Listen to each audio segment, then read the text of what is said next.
কেন কিছু মানুষ জীবনে অনেক সফলতা পায়?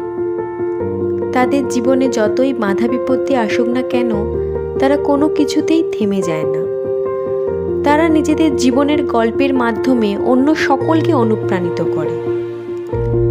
নমস্কার বন্ধুরা, আমি সুজাতা, আর আপনারা শুনছেন এই চ্যানেল। এই চ্যানেলে আপনারা পাবেন বিভিন্ন ধরনের শিক্ষণীয় গল্প।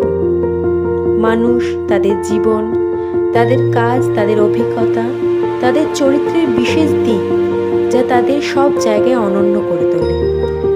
যদি আপনাদেরও আমার মতো গল্প শুনতে ভালো লাগে তাহলে সাথে আজকে আমাদের প্রথম গল্প হলো সততা নিয়ে। Honesty comes from heart. এই গল্পটি নেওয়া হয়েছে বিখ্যাত লেখিকা ও সমাজসেবিকা সুধা মূর্তির লেখা ওয়াইজ ও আদারওয়াইজ এই বইটি থেকে। জুন মাসের একটি সুন্দর সকাল। লেখিকা ঘরে বসে খবরের কাগজ পড়ছেন। হঠাৎ খবরের কাগজের এক পাশে তিনি উচ্চ মাধ্যমিক পরীক্ষার স্থানাধিকারীদের নাম বেরিয়েছে দেখতে পান। হনুমান থাপা বলে একটি ছেলে অষ্টম স্থান অধিকার করেছে।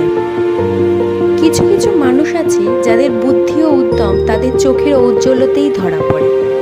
হনুমান থাপা ছিল তেমনই একজন ছাত্র। লেখিকা খবর নিয়ে জানতে পারেন যে হনুমান থাপা ছাত্র ভালো, কিন্তু বাবার আর্থিক দুরবস্থার জন্য আর পড়তে পারবে না। মিসেস মূর্তি ঠিক করেন যে তিনি এই দুস্থ ছাত্রটিকে সাহায্য করবেন। নির্দিষ্ট দিনে ছাত্রটি মিসেস মূর্তির অফিসে এসে পৌঁছায়। দীর্ঘ কথাবার্তার পর জানতে পারা যায় যে হনুমান থাপ্পা একজন শিক্ষক হতে চায় এবং এই শিক্ষার জন্য খাবার, বই খাতা ও হোস্টেল বাবদ প্রত্যেক মাসে তার 300টি টাকা খরচ হবে। ছেলেটি চলে যাওয়ার পর মিসেস মূর্তি 6 মাসের জন্য 1800টি টাকা তার ঠিকানায় পাঠিয়ে দেন ও উত্তরে ধন্যবাদের চিঠিও পান ছাত্রটি। 6 মাস বিভিন্ন কাজ ও পড়াশোনায় কেটে গেলে দ্বিতীয় মাসের কিস্তির 1800টি টাকা তিনি ছাত্রটির ঠিকানায় পাঠিয়ে দেন। এই সময় একটি ঘটনা হয় যা সাধারণ মানুষের চিন্তা ভাবনাকে অনেকখানি পাল্টে দেবে। কিন্তু সেটি কি, জানতে হলে শুনতে থাকুন।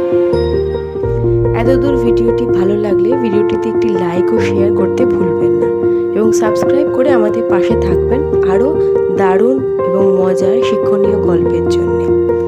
চলুন আবার শুরু করি।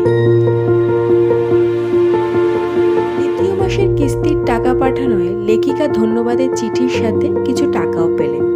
চিঠিতে ছাত্রটি লিখেছে, ম্যাডাম, প্রথমে অনেক ধন্যবাদ এই সাহায্যের জন্যে, কিন্তু এবারে স্ট্রাইক ও ছুটির কারণে কলেজ 1 মাস বন্ধ থাকায় বাড়তি 300টি টাকা আপনাকে পাঠালাম। একটি ঘটনা আমাদের ও লেখিকাকে সততা নিয়ে ভাবতে বাধ্য করায়। কিভাবে একজন দুস্থ ছাত্র ঠিক এতটা সৎ হতে পারে। এই গল্প থেকে যে শিক্ষাগুলো আমরা পেলাম সেগুলি হলো: 1. সৎ মানুষ সমাজের যে কোনো স্তর থেকে আসতে পারে। 2. বড় ডিগ্রি বা বিশাল চাকরি মানুষের সততা বিচার করতে পারে না। 3. সততা আসে মানুষের মন থেকে, তার শিক্ষা থেকে, তার পরিবারের রুচি ও ত্যাগ স্বীকারের ক্ষমতা থেকে। এতদূর ভিডিওটি ভালো লাগলে কমেন্ট করে জানাবেন গল্পের কোন অংশটি আপনাদের ভালো লেগেছে। আজকে এই পর্যন্তই, আবার আসবো পরের সপ্তাহে।